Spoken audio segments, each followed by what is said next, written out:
ముందుగా మనందరి గురువుగారైనటువంటి బ్రహ్మర్షి పితామహ పత్రిజీ సార్ గారికి అనంతకోటి ఆత్మ ప్రణామాలను తెలియజేసుకుంటూ ఉన్నాను. అలాగే మనందరికీ కూడా గురువు గారి తర్వాత అంత అద్భుతమైనటువంటి సత్య జ్ఞానాన్ని అందిస్తూ మనల్ని ఈ సత్య మార్గంలో నడిపిస్తూ నిరంతరం మన ఎదుగుదలకు కృషి చేస్తున్నటువంటి తటవర్తి వీరరాఘవరావు సార్ గారికి, రాజ్యలక్ష్మి అమ్మలకు అనంతకోటి ఆత్మ ప్రణామాలను తెలియజేసుకుంటున్నాను. నా పేరు ప్రసన్న తిరుపతి అండి. ఈరోజు నేను ఎంచుకున్నటువంటి అంశము 2017లో భీమవరంలో తటవర్తి రాఘవరావు సార్ గారు అందించినటువంటి ఒక ఆత్మజ్ఞాన అంశము, బ్రహ్మ వర్సెస్ బొమ్మ. వినటానికి కొంత ఒకలాగా అనిపించిన ఇందులో ఎంతో అద్భుతమైన సత్యం దాగి ఉంది. మన సార్ చెప్తూ ఉంటారు మనకి, విగ్రహారాధన వద్దు, సత్యారాధనే ముద్దు అని చెప్పి. కనుక ఇక్కడ మనము ఆ విగ్రహారాధన ఎందుకు వద్దు అనేటువంటి విషయాన్ని ఈ అంశంలో చాలా అద్భుతంగా మనకి ఆవిష్కరించారు తటవర్తి రాఘవరావు సార్. అదే మీ ముందు ఉంచే ప్రయత్నం చేస్తున్నాను ఈరోజు. ముఖ్యంగా మనం చూసినట్లయితే లోకంలో మానవులంతా కూడా భగవంతుడైనటువంటి ఆ నిరాకార నిర్గుణ సృష్టికర్త అయినటువంటి ఆ పరబ్రహ్మకి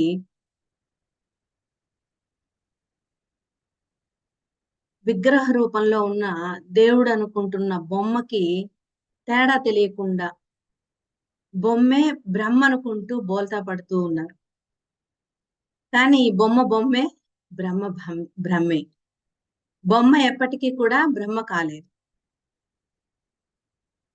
ఈ విషయాన్ని సారు చాలా చక్కగా మనకి అవగాహన కలిగించారు ఈ అంశం ద్వారా.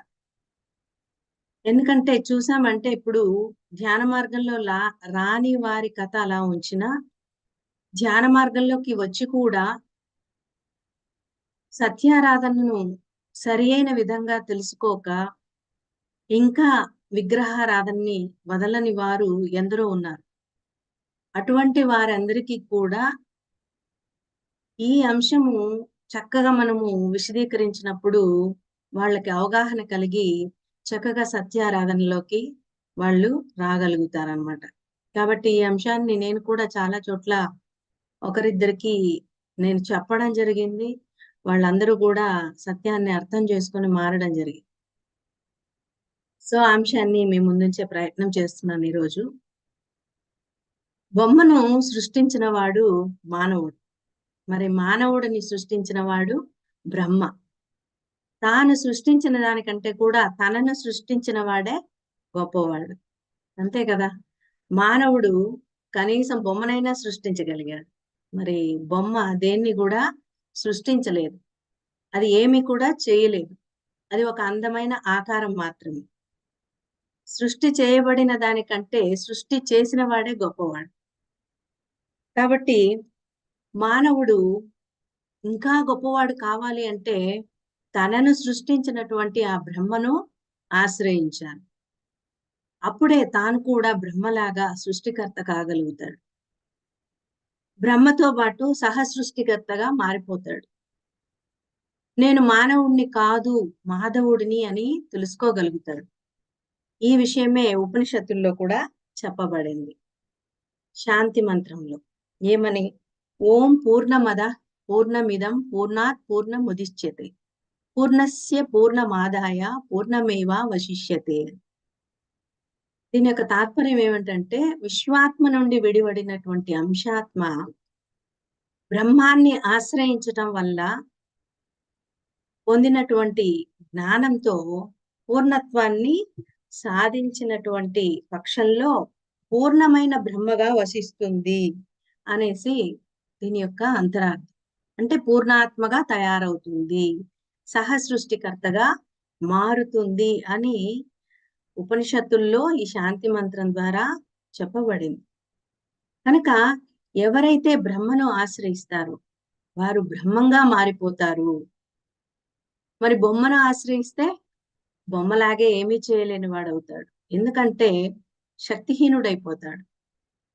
అనంత శక్తివంతుడైనటువంటి మనిషి మరి ఏ శక్తి లేనటువంటి బొమ్మను ఆశ్రయిస్తే శక్తిహీనుడు కాకుండా ఇంకేమవుతాడు? కాబట్టి బ్రహ్మను పట్టుకోవడం గురించి మరి ఉత్తర గీతలో కూడా శ్రీకృష్ణ భగవానుడు ఒక శ్లోకంలో ఇలా చెప్పడం జరిగింది. ఏమిటది అంటే, నిమిషం నిమిషార్థం వా జ్ఞానినో జ్ఞాన చింతయే కృతుకోటి సహస్రానాం ధ్యానమేకం విశిష్యతే.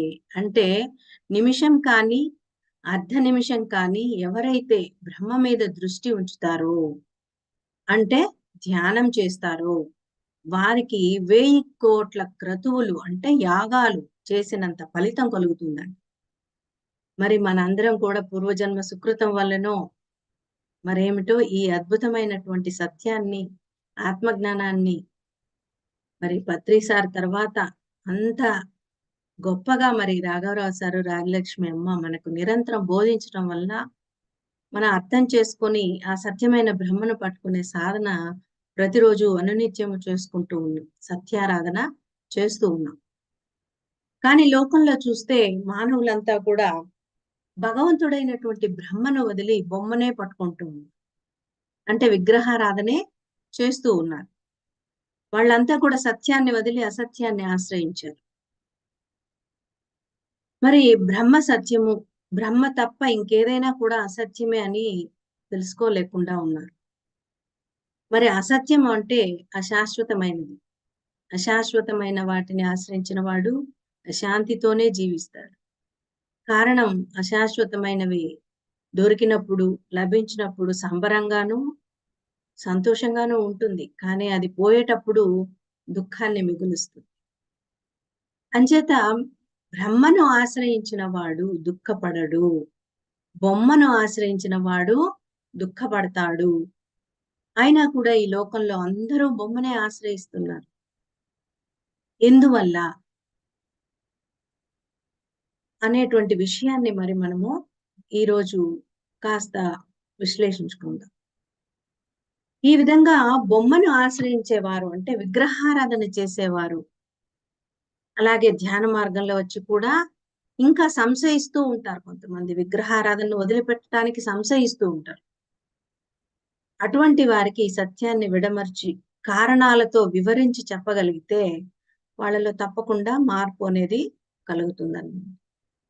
కాబట్టి ఆ విధంగా మనకు మన గురువు గారు తటవర్తి రాఘవరావు గారు బొమ్మనే ఎందుకు ఆశ్రయిస్తూ ఉన్నారో అందరూ అనేటువంటి విషయాన్ని 4 కారణాలతో మనకు అవగాహన కల్పించారు.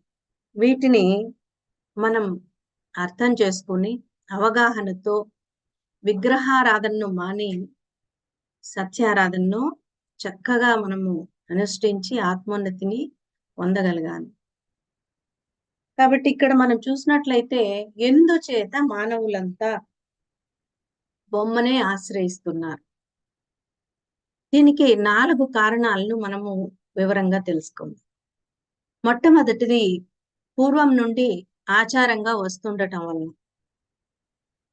రెండవది అదొక నమ్మకంగా పరిగణించటం వలన. అంటే భగవంతుణ్ణి వేడుకుంటే అంటే విగ్రహారాధన చేస్తే అన్నీ ఆయనే చూసుకుంటాడు అనేటువంటి ఒక నమ్మకం. మరి మూడవది భయం వల్ల. అంటే పూజించకపోతే దేవుడికి ఏమైనా కోపం వస్తుందేమో అనేటువంటి భయం వల్ల. ఇక నాలుగవది తృప్తి కలుగుతుంది. అంటే పూజ చేస్తే ఒక తృప్తి. ఇటువంటి కారణాల వల్ల బొమ్మను వదలలేకపోతున్నారు. ఇక్కడ మనం కొంత మేధస్సును పెంచి ఆలోచించాల్సిన అవసరం ఉంది. ఇప్పుడు చెప్పినటువంటి ఈ ప్రతి కారణాన్ని కూడా ఒక సత్యంతో కూడిన అంశంతో గనక మనం పోల్చి చూసినట్లయితే దాన్ని మనము చక్కగా అవగాహన చేసుకోవచ్చని తటవర్తి సార్ చాలా అద్భుతంగా విశ్లేషించడం జరిగింది. మొదటిది ఆచారంగా వస్తుందని చేయటం. ఇక్కడ మనము చక్కగా ఒక సత్య సత్యంతో కూడిన అంశంతో పోల్చుకుంటే మనకి ఇది సరైన అవగాహన అనేది కలుగుతుంది. ఎందుకంటే ఇప్పుడు ఆచారంగా వస్తుందని పూజలు చేస్తున్నారు. మరి ఆచారం గొప్పదా? ధర్మం గొప్పదా? అని మనం ప్రశ్నించుకుంటే ఆచారం అన్నది ఒక వ్యక్తి లేదా ఒక సమాజంలో ఒక ఆ కుటుంబము లేదా ఆ కులము, ఆ మతము, ఆ సంఘం పెద్దలు ఏర్పాటు చేసినటువంటిది ఆచారం అన్నది. కానీ ధర్మం అన్నది భగవంతుడు ఏర్పాటు చేసింది. అంటే బ్రహ్మ ఏర్పాటు చేసింది. ఇక్కడ బ్రహ్మ అంటే అందరూ అర్థం చేసుకోవాలి. చతుర్ముఖ బ్రహ్మ కాదు, పరబ్రహ్మ. మనకు తటవర్తి సార్ చెప్తూ ఉంటారు. నిరాకార, నిర్గుణ సృష్టికర్త అయినటువంటి పరబ్రహ్మ. కనుక ధర్మం అన్నది బ్రహ్మ ఏర్పాటు చేసినది. ఆచారం అన్నది ఆ కుటుంబము లేదా ఆ కులము లేదా ఆ మతము, ఆ సంఘం పెద్దలు ఏర్పాటు చేసి. మరి పెద్దలంటే వారు కూడా మానవులే. మరి అందరూ పెద్దలు ఏర్పాటు చేసినటువంటి ఆచారాల్ని పాటిస్తూ ఉన్నారే కానీ, భగవంతుడు ఏర్పాటు చేసిన ధర్మాన్ని విస్మరిస్తూ ఉన్నారు. మరి ఆచారాలు చూస్తే కుటుంబ ఆచారాలు కొన్ని.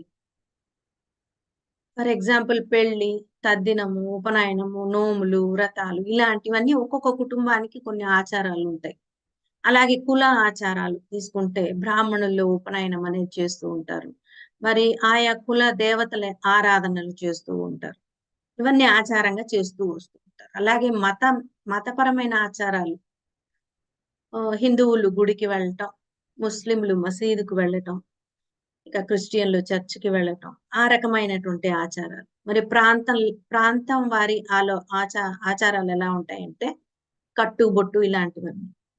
అలాగే దేశ ఆచారాలు. ఇలా రకరకాల ఆచారాలున్నాయి. ఇవన్నీ కూడా పూర్వకాలంలో పెద్దలు వారి వారి సౌకర్యార్థము ఆ ప్రాంతం బట్టి కానీ, ఆ కుటుంబాన్ని బట్టి కానీ ఏర్పాటు చేసుకున్నారు. దాన్నే తరతరాలుగా ఆచరిస్తూ వస్తూ ఉన్నారు.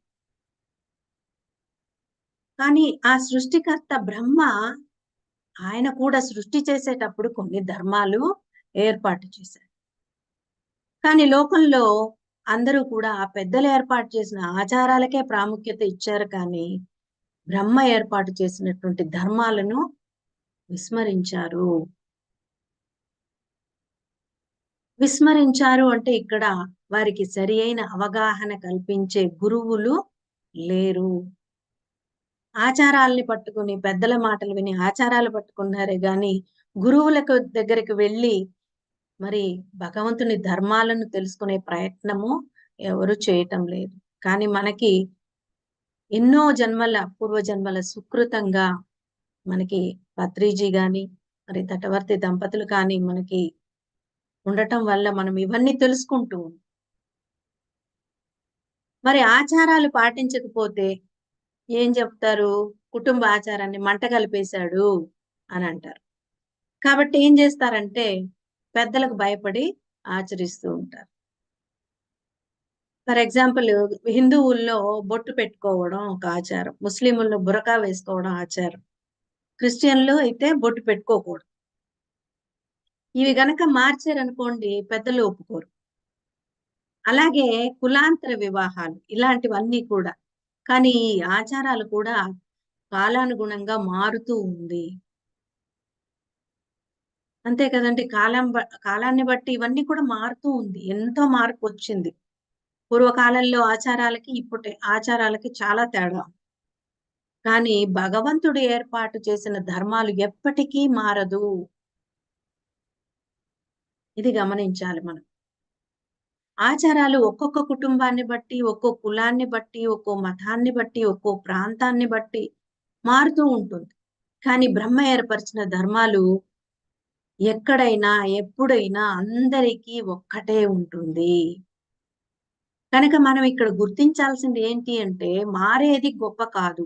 మార్పు చెందనిదే గొప్పది. ఆచారాలు పాటించకపోతే మనల్ని నిందించేవాడెవరూ లేరు. ఇప్పుడు చూడండి కొంతమంది చాలా మంది పిల్లలు ఫారిన్ కంట్రీస్‌కి వెళ్ళిపోతూ ఉన్నారు. పెద్దవాళ్ళు ఇక్కడే ఉండిపోతూ ఉన్నారు. ఆ ఫారిన్ కంట్రీస్‌లో వాళ్ళు ఈ ఆచారాలన్నీ పాటించలేరు. పాటించరు కూడా. కానీ వాళ్ళని ఎవరు నిందించే వాళ్ళు లేరు. కానీ ధర్మం తప్పితే, భగవంతుడు నిర్దేశించినటువంటి ఆ ధర్మాన్ని తప్పితే, ఎక్కడ ఉన్నా ప్రపంచంలో నలుమూలలలో ఎక్కడ దాక్కున్నా దండన అన్నది తప్పనే తప్పదు. చూశారా? కాబట్టి ఈ విషయాన్నే మనం వేదాల్లో కూడా చెప్పబడింది. ధర్మో రక్షతి రక్షితః. ధర్మాన్ని రక్షిస్తే ఆ ధర్మమే మనల్ని రక్షిస్తుంది అని. అంతేకాని ఎక్కడ కూడా ఆచారో రక్షతి రక్షితః అని అనలేదు. కాబట్టి ఇక్కడ మనం బుద్ధిని ఉపయోగిస్తే ఆచారం గొప్పది కాదు, ధర్మమే గొప్పది అన్న విషయం మనము తెలుసుకోవాలి. కాబట్టి ఆచారంగా వస్తుంది అనే విగ్రహారాధనను చేయడం కాదు, భగవంతుడు ఏర్పాటు చేసిన ధర్మాన్ని పాటించాలి అన్నది మనం ఇక్కడ తెలుసుకోవాలి. ఇక రెండవ పాయింట్ తీసుకుంటే నమ్మకం. అంటే ఇతరులు చెప్పిన దాన్ని విశ్వసించడం. నమ్మకం అంటే ఇతరులు చెప్పిన దాన్ని విశ్వసించడం. కానీ ఇక్కడ నమ్మకం గొప్పదా? అనుభవం గొప్పదా? అని మనము బేరీజు వేసుకొని ఆలోచిస్తే అనుభవమే గొప్పది. ఎందుకంటే అనుభవం అన్నది తనకు తానుగా తెలుసుకునేది. ఎప్పుడు అందరూ చెప్తూ ఉంటారు. దేవుణ్ణి నమ్ము అంతా మంచే జరుగుతుంది అంటారు. అవునేమో, నిజమేమో అని నమ్ముతాం. పూజలు చేస్తే కష్టాలు రావు, కోరికలు తీరుతాయి. ఆ వ్రతం చెయ్యి, ఈ వ్రతం చెయ్యి, ఆ నోము నొయ్యి. ఇలా ఎన్నో చెప్తూ ఉంటారు మన పెద్దలు. వారు చెప్పిన దాన్ని విశ్వసించి ఆ నమ్మకంతో అందరూ విగ్రహారాధనలు చేస్తూ ఉంటారు. గుడ్డిగా, మూఢంగా నమ్ముతూ చేస్తూ వెళ్తూ ఉన్నారు. మరి అలా చేస్తూ వెళ్ళినప్పుడు వాళ్ళ జీవితంలో కొంత మంచి జరుగుతుంది. మరి కొంత చెడు కూడా జరుగుతూ ఉంటుంది. మంచి జరిగితే దేవుడి దయ అంటారు. చెడు జరిగితే దేవునికి దయ లేదు అని మరొక దేవుణ్ణి లేదా ఇంకొక బొమ్మను మార్చేస్తారు. అంతేకాని వారికి కలిగిన అనుభవాల నుండి ఆలోచించే శక్తి వారికి లేదు. రకరకాల విగ్రహారాధనల వల్ల కొన్ని ఫలితాలు ఎందుకు కలిగాయి? మరికొన్ని ఫలితాలు ఎందుకు కలగలేదు అని ఆలోచించే శక్తి వారిలో లేదు. కారణం వారికి గల అజ్ఞానం. మరి అటువంటి అజ్ఞానాన్ని తొలగించి మనకు సరియైన దారిని చూపించారు పత్రిజీ మరి తటవర్తి దంపతులు. కాబట్టి మనము ఈ విషయాన్ని మరింతగా అర్థం చేసుకున్నప్పుడు ఎదుటివారికి మనము చెప్పగలుగుతాం. ఎవరికైనా కూడా గతంలో చేసిన దాని ఫలితాలే ప్రస్తుతం మనం అనుభవిస్తున్నాము అనేటువంటి అవగాహన లేదు. కష్టాలన్నీ గతంలో మనం చేసిన పాపకర్మల ఫలితాలే. లాభాలు, భోగాలన్నీ కూడా గతంలో మనం చేసిన పుణ్యకర్మల ఫలితాలే అనేటువంటి అవగాహన లేదు. ఎవరైనా సరే కష్టం వస్తే బయటపడే మార్గాలు చూస్తారు. ఆ కష్టము వాడు చేసిన పాపకర్మల ఫలితం తీరే వరకు ఉంటుంది అనే అవగాహన కూడా ఎవరికీ లేదు. కానీ ఈ ఆధ్యాత్మిక మార్గంలో ముఖ్యంగా మనము తటవర్తి దంపతులు శిష్యులకు ఈ సత్యం స్పష్టంగా అర్థమవుతుంది. ఎందుకంటే అనునిత్యము కర్మ సిద్ధాంతాన్ని మనకి సారు, అమ్మ పలు కోణాల్లో మనకి అవగాహన కల్పించారు. కాబట్టి మనం ఆహ్, నమ్మకానికంటే కూడా మన అనుభవానికే ప్రాముఖ్యతనిస్తాం. అంటే ఒకరు చెప్పిన దాన్ని మనం మూఢంగా నమ్మము. మనకొచ్చే కష్టాల నుంచి, ఇబ్బందుల నుంచి, రోగాల నుంచి మనము ఆ కారణం ఏమిటి? దీనికి కారణం గతంలో నేను చేసుకున్నటువంటి కర్మ ఫలమే అనేటువంటి విషయాన్ని మనకి సారు, మేడం ద్వారా చక్కగా అర్థమైంది. దాన్ని అనుభవంలోకి తెచ్చుకునే ప్రయత్నం మనం చేస్తున్నాం. సరి అయిన సాధన ద్వారా. ఆ సత్యాన్ని అనుభవంలోకి తెచ్చుకుంటున్నాం. అందరి అనుభవాలు మాటలతో తెలియజేస్తూ ఉంటారు. కానీ మనం తటవర్తి వారి శిష్యులు మన ప్రవర్తనలో మనం చేసే కర్మలలో, మన మాటలలో, మన ప్రతి కదలికలోనూ అనుభవ జ్ఞానాన్ని నింపి మరి మనము ప్రదర్శిస్తుంటాం, తెలియజేస్తుంటాం ఎదుటివారికి. కనుక నమ్మకం కంటే కూడా అనుభవం అన్నది గొప్పది అని ఇక్కడ తెలుసుకోవాలి. కాబట్టి నమ్మకం ద్వారా మనం విగ్రహారాధన చేయటం కాదు.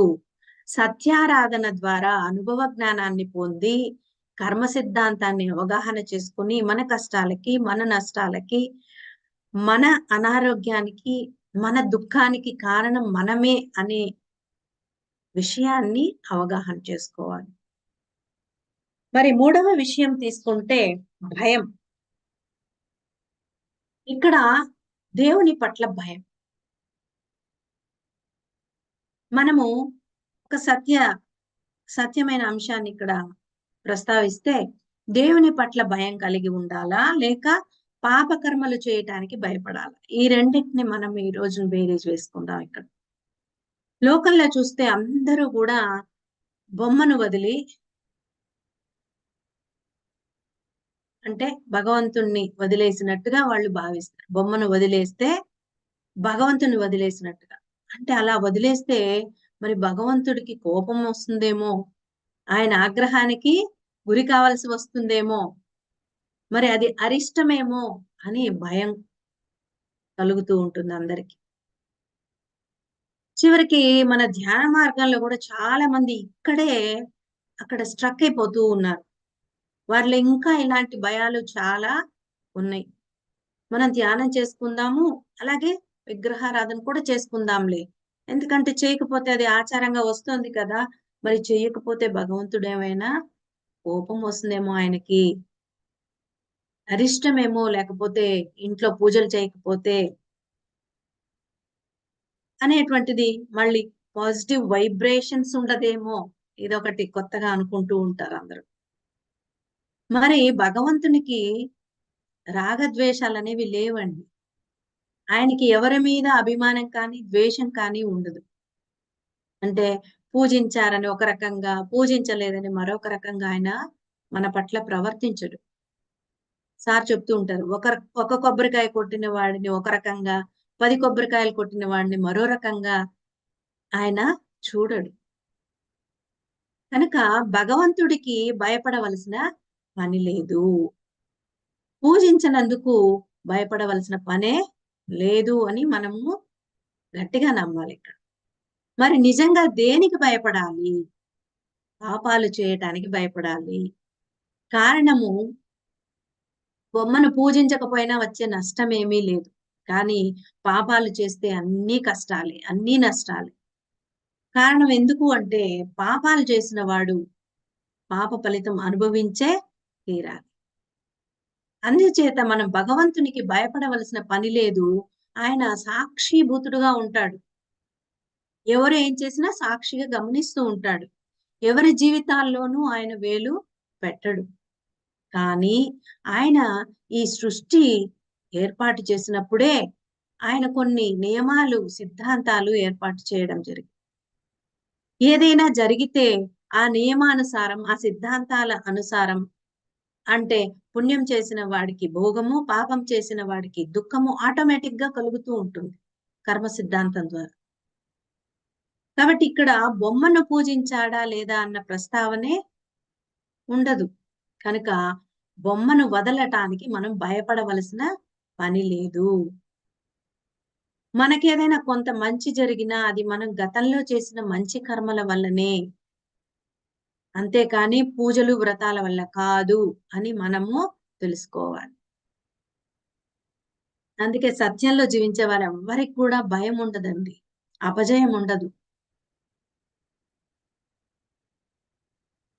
ఇదే వేదాల్లో కూడా చెప్పబడింది. సత్యమేవ జయతే. ఏది సత్యము అంటే నిత్యమైనదే సత్యము. ఏది నిత్యము? శాశ్వతమైనదే నిత్యము. ఏది శాశ్వతము? ఎల్లప్పుడూ ఉండేదే శాశ్వతము. ఏది ఎల్లప్పుడూ ఉంటుంది? కాలాలు మారినా, యుగాలు మారినా మార్పు చెందనిదే ఎల్లప్పుడూ ఉంటుంది. మరి ఈ లక్షణాలు ఉన్నవాళ్ళెవరు అంటే ఆ పరబ్రహ్మ ఒక్కడే. ఆయన్నే ఆత్మ అంటారు. కనుక బ్రహ్మే సత్యము. సత్యం అంత గొప్పది కాబట్టి ఎవరైనా సరే సత్యాన్ని ఆశ్రయించాలి. సత్యంలోనే జీవించాలి. సత్యమే పలకాలి. ఈ విషయాన్ని మరి చక్కగా మనం సార్ నుంచి, అమ్మ నుంచి చక్కగా నేర్చుకున్నాం. ఇకపోతే 4వ అంశము తృప్తి. లోకంలో అందరూ కూడా పూజలు చేస్తే తృప్తి, చేయకపోతే అసంతృప్తి అనుకుంటారు. చేయకపోతే చేయకపోతే ఏమవుతుందో అనేటువంటి ఒక అనుమానము, శంక. అది చేసేసి పాపం చేయడానికైనా కూడా వెనుకాడరు.